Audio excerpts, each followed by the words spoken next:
प्यारे बच्चों, मैंने आपको माइक्रो इकोनॉमिक्स के सेकंड चैप्टर का एमसीक्यू उपलब्ध कराया है।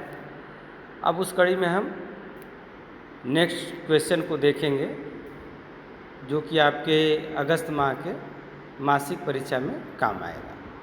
तो सबसे पहले हम देखते हैं कि बजट रेखा का ढाल किसके बराबर होता है। तो बजट रेखा का ढाल आपने पढ़ा है कि -px अपान py, अर्थात x वस्तु की कीमत और y वस्तु की कीमत का अनुपात होता है। माइनस इसलिए लगा है क्योंकि वह बाईं से दाईं तरफ नीचे की ओर गिरता हुआ होता है, अर्थात उसका ढाल ऋणात्मक होता है। तो इस ऑप्शन में आपका ग सही होगा, x की जगह पे यहाँ पे यन दिया हुआ है। नेक्स्ट क्वेश्चन हम देखते हैं कि आय बढ़ने पर बजट रेखा पर क्या असर पड़ेगा। तो आपने अगर बजट रेखा को पढ़ा होगा तो आपने देखा होगा कि आय बढ़ने पर बजट रेखा जो होती है वह दाईं तरफ खिसक जाती है उसी के समानांतर, और अगर आय कम होती है तो बजट रेखा बाईं तरफ खिसक जाती है। तो यहाँ पर बढ़ने पर पूछा है तो आपका ऑप्शन हो जाएगा फर्स्ट ऑप्शन कि दाईं ओर खिसक जाएगा। अब हम नेक्स्ट क्वेश्चन को देखते हैं। इसमें आपको 18 से 22 तक के जो क्वेश्चन हैं उनके आंसर आपको इस चित्र के आधार पर देना है। तो फर्स्ट क्वेश्चन है कि कौन सा बिंदु अप्राप्य संयोजन को दर्शा रहा है। तो इसमें आप जानते हैं कि बजट रेखा के बाहर जो बंडल दिए हैं, संयोजन दिए हैं, वो उपभोक्ता के पहुंच के बाहर होते हैं, यानी उपभोक्ता बजट रेखा पर या तो खरीदारी कर सकता है या बजट रेखा के अंदर के बंडल का क्रय कर सकता है, उसके बाहर को क्रय नहीं कर सकता है। तो यहाँ पर बिंदु डी जो है वो अप्राप्य संयोजन है। तो इसमें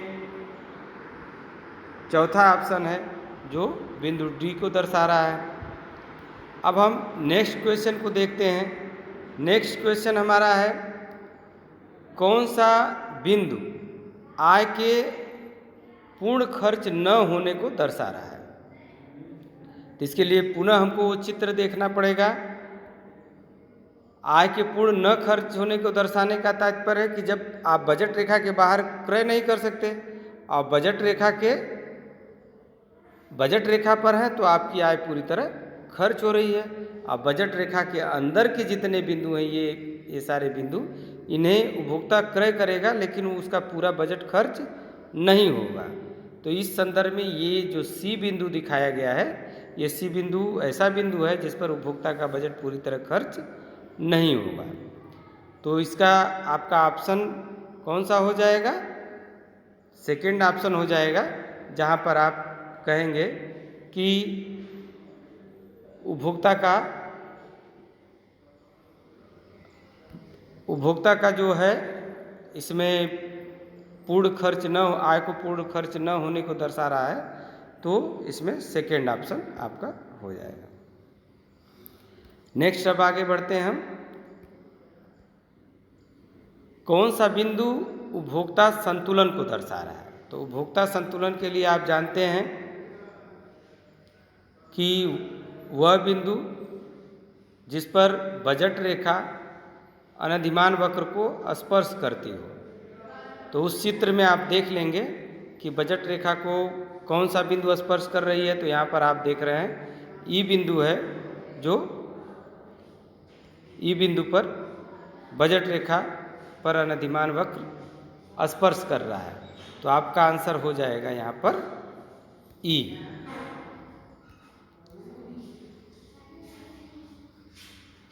तो ये आपका चौथा ऑप्शन सही हो जाएगा। नेक्स्ट क्वेश्चन है किस बिंदु पर MRS XY is greater then PN upon PY। तो इसको समझने के लिए आपको ये समझना पड़ेगा कि आप जानते हैं कि बजट रेखा की ढाल को किससे प्रदर्शित करेंगे और अनधिमान वक्र के ढाल को किससे प्रदर्शित करेंगे। तो बजट रेखा का ढाल जो होता है वह PN अपॉन पी वाई, और अनधिमान वक्र का ढाल जो होता है वह होता है M R S X Y.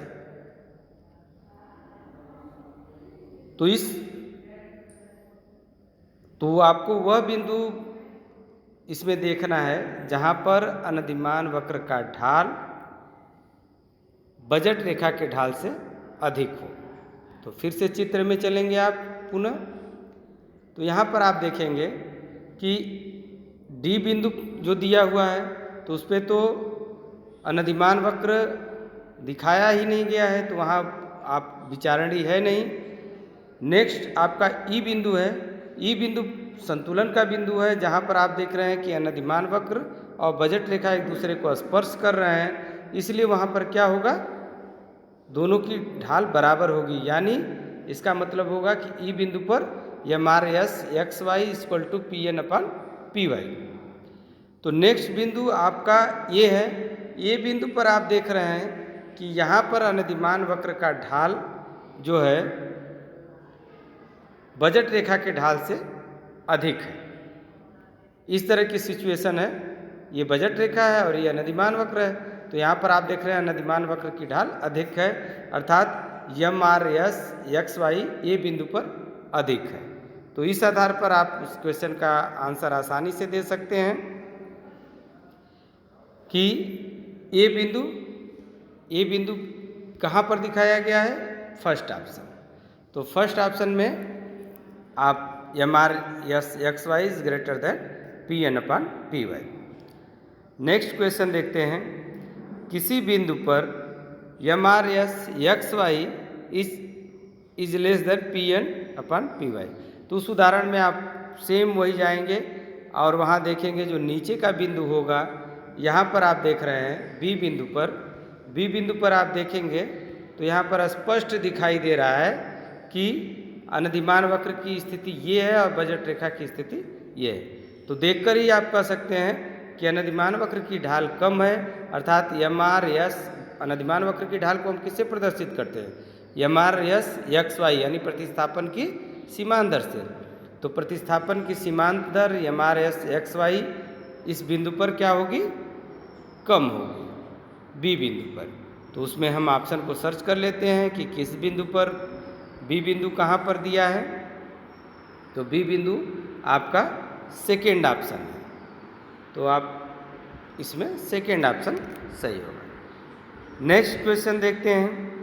उपभोक्ता संतुलन में होता है जब M R S X Y equal to P N upon P Y. तो आपने अभी पहले ही पढ़ा उस चित्र में कि जहाँ बजट रेखा अनधिमान वक्र को स्पर्श करती है, अर्थात दोनों रेखाओं की ढाल क्या होती है, आपस में बराबर होती है। जब ढाल बराबर होगी यानी M R S X Y equal to P N upon P Y. तो यहाँ पर आपका ऑप्शन फर्स्ट सही हो जा रहा है। नेक्स्ट क्वेश्चन हम देखते हैं। यदि एक व्यक्ति की आय 1000 रुपये है, जिसे वह दो वस्तुओं एक्स और वाई पर खर्च करता है, जिनकी कीमत क्रमशः 2 रुपया तथा 5 रुपया है, तो उसका बजट रेखा समीकरण क्या होगा। तो बजट रेखा समीकरण के लिए आप क्या करेंगे कि बजट रेखा का समीकरण अगर आपको याद होगा, आपने पढ़ा होगा, तो बजट रेखा का समीकरण होता है P X into Q X plus P Y into Q Y is less than या इक्वल टू यम किसको दिखा रहा है, उपभोक्ता की आय को दर्शा रहा है। तो इसमें आप सर्च कर सकते हैं कि पी एक्स कितना है, यहाँ पर एक्स वस्तु की कीमत 2 रुपये है। तो 2 रुपये है तो सबसे पहले क्या आएगा आपका 2Q1 plus P Y into Q Y. P Y Q Y क्या है, यहाँ पर वाई वस्तु की कीमत कितनी है 5 रुपये है, तो 2Q1 प्लस प्लस 5QY। अब आय कितनी है 1000 रुपये, तो इक्वल टू या इज लेस देन 1000। तो यहाँ पर आपका कौन सा ऑप्शन सही हो जाएगा? Second option. इसी तरह नेक्स्ट क्वेश्चन हम देखते हैं। यदि प्रश्न 24 में उपभोक्ता सारी आय वस्तु पर खर्च करे तो वह यक्स की कितनी मात्रा खरीद सकता है? तो इसको आप आसानी से देख सकते हैं कि अगर सारी आय वह किस पे कर रहा है? यक्स पे खर्च कर रहा है, तो कुल आय कितनी है? 1000। यक्स वस्तु की कीमत कितनी है? 2 रुपये है। तो सब जब इसी पे खर्च करेगा तो 500, क्वांटिटी कितनी हो जाएगी? 500 यानी 500। तो इसको आप यहाँ पर दिखा देंगे, ऑप्शन सेकेंड। नेक्स्ट क्वेश्चन देखते हैं। यदि प्रश्न 24 में उपभोक्ता सारी आय वस्तु वाई पर खर्च करे तो वह वाई की कितनी मात्रा खरीद सकता है? उसी तरह इसमें आप क्या करेंगे? वाई वस्तु की कीमत से भाग दे देंगे आय में, तो आप यहाँ पर पाएंगे कि 200 हो जाएगा। अब नेक्स्ट क्वेश्चन देखते हैं। प्रश्न 24 में उपभोक्ता संतुलन में एमआरएस कितना होगा? एमआरएस यानी प्रतिस्थापन की सीमांत दर कितनी होगी? तो यहाँ पर आप जानते हैं कि एमआरएस जो होगा वह वाई अपान कितना होगा? वाई अपान एक्स, यानी delta Y upon delta X. Delta परिवर्तन को दर्शाता है, delta Y upon delta X. तो डेल्टा वाई कितना होगा इस क्वेश्चन में? संतुलन में। तो संतुलन कहाँ पर होगा? इसको देखने के लिए आप देखेंगे कि संतुलन के लिए कि पी एक्स अपान पी वाई। तो पी एक्स आपका कितना है? पी एक्स यानी एक्स वस्तु की कीमत 2 रुपये है और वाई की कीमत कितनी है? 5 रुपये है। और आप जानते हैं कि ढाल ऋणात्मक होती है तो -2/5। तो यहाँ पर ये आंसर आपका हो जाएगा ग ऑप्शन, -2/5। नेक्स्ट क्वेश्चन देखते हैं। तटस्था वक्र एक सीधी रेखा होगा यदि तटस्था वक्र कब सीधी रेखा होगा? जब प्रतिस्थापन की सीमांत दर क्या होनी चाहिए? समान होनी चाहिए। तो यहाँ पर आप देख सकते हैं सीमांत प्रतिस्थापन की दर समान कहाँ किस ऑप्शन में दिया है? ग ऑप्शन में दिया है। मांग का नियम वस्तु की कीमत तथा मांग की गई मात्रा में संबंध दर्शाता है। तो इसके आंसर के लिए देखेंगे कि मांग का नियम कहता है कीमत और मांग के बीच विपरीत संबंध होता है, तो ऑप्शन ग सही। यदि आय बढ़ने पर उपभोक्ता वस्तु यक्स की मांग बढ़ाता है, यदि आय बढ़ने पर उपभोक्ता वस्तु यक्स की मांग बढ़ाता है तो वस्तु यक्स कैसी वस्तु है? तो जब आय बढ़ेगी और वस्तु की मांग बढ़ जाए तो वह सामान्य वस्तु कहलाएगी। नेक्स्ट क्वेश्चन हम देखते हैं। निम्न कोटि वस्तु की मांग आय बढ़ने पर कम हो जाएगी, बढ़ जाएगी, समान रहेगी। तो निम्न कोटि वस्तु के संदर्भ में आप जानते हैं कि आय और मांग के बीच विपरीत संबंध होता है। तो यहाँ पर आय बढ़ रही है तो मांग कम हो जाएगी। अब नेक्स्ट क्वेश्चन देखते हैं। मांग वक्र का संकुचन कब होता है? आप जानते हैं कि मांग में वृद्धि जो होती है वह एक नई मांग वक्र को दर्शाती है जो दाईं ओर शिफ्ट हो जाएगा, और मांग में कमी जो होती है वह बाईं तरफ मांग वक्र के शिफ्ट को दर्शाएगा। जबकि संकुचन और विस्तार जो होता है एक ही मांग वक्र पे होता है। तो यहाँ आपसे संकुचन पूछ रहा है, तो संकुचन कब होगा? जब किसी वस्तु की कीमत बढ़ जाएगी। मान लीजिए आप यहाँ पर हैं, पी कीमत पर यक्स मात्रा खरीद रहे हैं, तो अगर इसकी कीमत में वृद्धि कर दी जाए तो यहाँ पर आप देख रहे हैं मांग कम यानी मांग संकुचित हो जाएगी। तो मांग वक्र में संकुचन कब होगा? कीमत बढ़ने पर होगा। तो यहाँ पर फर्स्ट ऑप्शन सही हो जाएगा। वे वस्तुएं जिनका आय प्रभाव ऋणात्मक होती हैं क्या कहलाती हैं? तो ऐसी वस्तुएं जिनका आय प्रभाव ऋणात्मक होता है उनको हम गिफिन वस्तु कहते हैं। गिफिन वस्तु निम्न कोटि की वे वस्तुएं होती हैं जो मांग के नियम का पालन नहीं करती हैं। और आय प्रभाव सामान्य वस्तुओं के संदर्भ में क्या होता है? आय प्रभाव का तात्पर्य कि जब कीमत में कमी होती है तो आय में वृद्धि हो जाती है, यानी क्रय शक्ति लोगों की बढ़ जाती है। अब क्रय शक्ति बढ़ने पर सामान्यतः प्रभाव ये होता है कि हम अधिक मात्रा क्रय करते हैं उस वस्तु का, परंतु गिफिन वस्तुओं के संदर्भ में विपरीत होता है। तो ये आपका ऑप्शन 4 सही हो जाएगा। नेक्स्ट क्वेश्चन देखते हैं। वस्तुओं का मांग वक्र धनात्मक ढलान वाला होता है, तो ऐसा होगा तब जब निम्न कोटि की वस्तु होगी।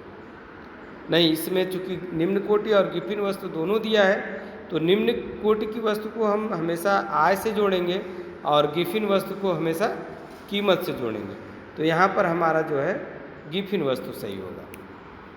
नेक्स्ट क्वेश्चन देखते हैं। वस्तु यक्स की कीमत बढ़ने पर यदि वस्तु वाई की मांग कम हो जाए तो यक्स और वाई कैसी वस्तुएं हैं? यक्स की कीमत बढ़ने पर वाई की मांग कम हो रही है, अर्थात एक वस्तु की कीमत बढ़ने पर अगर दूसरी वस्तु की मांग कम हो जाए तो ये दोनों कैसी वस्तुएं कहलाएंगी? पूरक वस्तुएं कहलाएंगी, क्योंकि स्थानापन्न वस्तु हो जाएगी तो उसकी मांग बढ़ जाएगी, परंतु पूरक वस्तुएं होती हैं उनकी एक साथ उपयोग किया जाता है। जैसे अगर गाड़ियों की कीमतें बढ़ जाएं और गाड़ी की डिमांड कम होगी तो परिणाम स्वरूप पेट्रोल की भी मांग क्या हो जाएगी? कम हो जाएगी। तो अगर यक्स की कीमत बढ़ने पर वाई की मांग कम हो रही है तो इसका मतलब है कि वो पूरक वस्तु है। अब नेक्स्ट क्वेश्चन को देखते हैं। आय बढ़ने पर मांग वक्र, तो ये मैंने पहले ही बता दिया आपको कि जब आय में वृद्धि होगी तो मांग वक्र दाईं तरफ खिसक जाएगा और कम होगा तो बाईं तरफ। नेक्स्ट क्वेश्चन देखते हैं।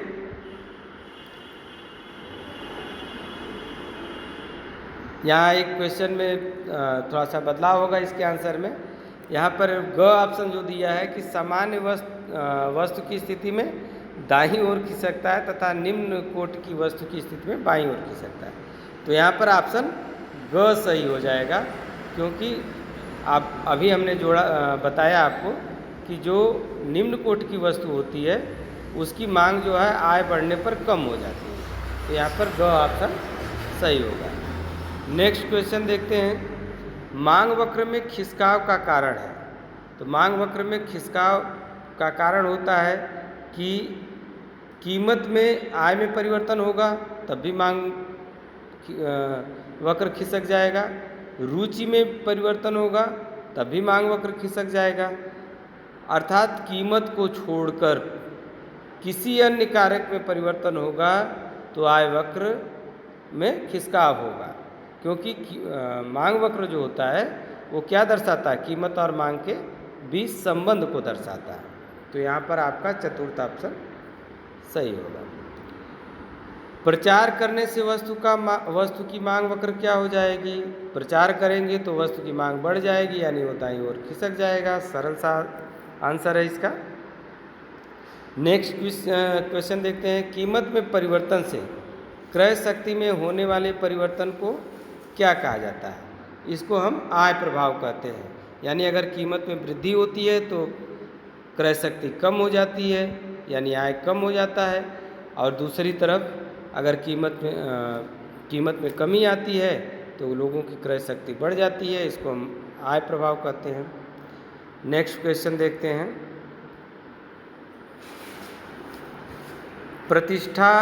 प्रतिष्ठात्मक वस्तु की कीमत बढ़ गई, इसकी मांग पर क्या प्रभाव पड़ेगा?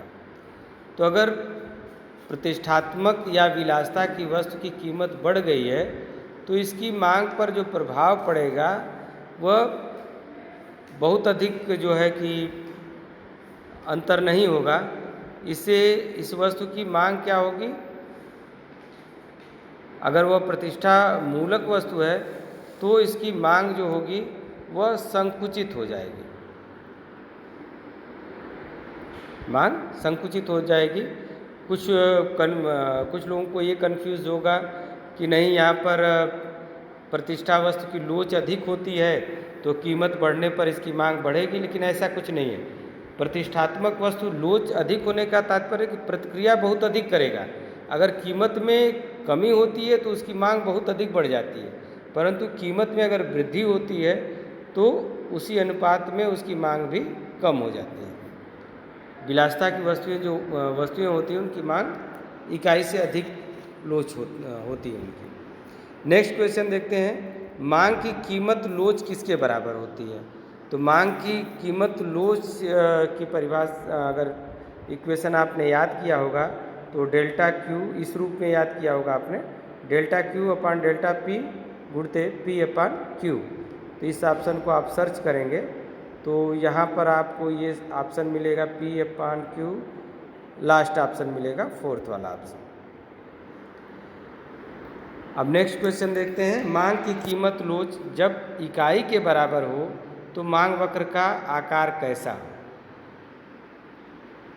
मांग वक्र की लोच जब इकाई के बराबर होती है तो ऐसी स्थिति में मांग वक्र जो होता है अति परवलयाकार होता है, इस तरह से होता है समकोण पे, जहाँ पे प्रत्येक स्थान पर मांग की लोच इकाई के बराबर हो। तो इसमें देखते हैं आयताकार अति परवलयाकार, इसका ऑप्शन हो जाएगा। बेलोचदार मांग का अर्थ क्या है? बेलोचदार का मांग का अर्थ होता है कि उसकी लोच इकाई से कम होनी चाहिए। इकाई से कम, तो ये जीरो होगा नहीं, ये होगा नहीं, तो यहाँ पर इकाई से कम ग ऑप्शन हो जाएगा। नेक्स्ट क्वेश्चन है, यदि किसी वस्तु की कीमत में परिवर्तन के बिना ही उस वस्तु की मांग में वृद्धि होती जाए तो उस वस्तु की मांग की कीमत लोच कितनी होगी? यहाँ कह रहा है कि किसी वस्तु की कीमत में परिवर्तन न हो और उस वस्तु की मांग में वृद्धि हो जाए। तो इस तरह इसको आप इस तरह देख सकते हैं कि अगर क्षैतिज मांग वक्र है तो यहाँ पर कीमत स्थिर है, कीमत में कोई परिवर्तन नहीं हो रहा है, लेकिन यहाँ मांग आप देख रहे हैं Q से Q1 Q2 ये बढ़ती जाएगी, अर्थात ये पूर्णतया लोचदार की स्थिति होगी। तो यहाँ पे ED इक्वल टू इनफाइनाइट यानी फोर्थ ऑप्शन ये सही होगा। नेक्स्ट क्वेश्चन हम लोग देखते हैं, एक सीधी रेखा नीचे की ओर ढलान वाले मांग वक्र के मध्य बिंदु पर मांग की लोच क्या होती है? तो बिंदु रेखी विधि अगर आपने मांग वक्र का देखा होगा तो आप जानते हैं कि मांग की लोच बराबर क्या होता है, निचला भाग बटे ऊपरी भाग। तो यहाँ पर मध्य बिंदु पर निचला भाग और ऊपरी भाग दोनों बराबर होंगे, इसलिए मांग की लोच क्या होगी? 1 होगी। नेक्स्ट क्वेश्चन देखते हैं, शून्य कीमत पर मांग की कीमत लोच कितनी होगी? जब शून्य कीमत पर मांग की लोच अनंत होगी, जब किसी वस्तु की कोई कुछ भी कीमत नहीं है तो उसकी मांग कितनी होगी? वह अनंत होगी। इसको इस तरह देख सकते हैं कि कोई वस्तु अगर फ्री में मिल रही है तो उसके लिए डिमांड कितनी होगी? तो डिमांड बहुत अधिक होती है। नेक्स्ट देखते हैं, एक वस्तु की कीमत बढ़ने पर उस वस्तु पर उपभोक्ता द्वारा किया जाने वाला कुल व्यय बढ़ गया, वस्तु की मांग की लोच कितनी होगी? एक वस्तु की कीमत बढ़ने पर उस वस्तु पर उपभोक्ता द्वारा किया जाने वाला व्यय बढ़ गया। तो यहाँ पर आप मार्शल की इकाई रीति आप जानते होंगे कि व्यय और मांग की लोच में सीधा संबंध होता है। अगर कीमत बढ़ने पर व्यय भी बढ़ जाता है तो हम ऐसी स्थिति में कहेंगे कि मांग की लोच इकाई से कम है, और अगर कीमत बढ़ने पर व्यय घट जाए तो इसको हम कहेंगे लोच इकाई से अधिक है, यानी प्रतिक्रिया अधिक कर रहा है।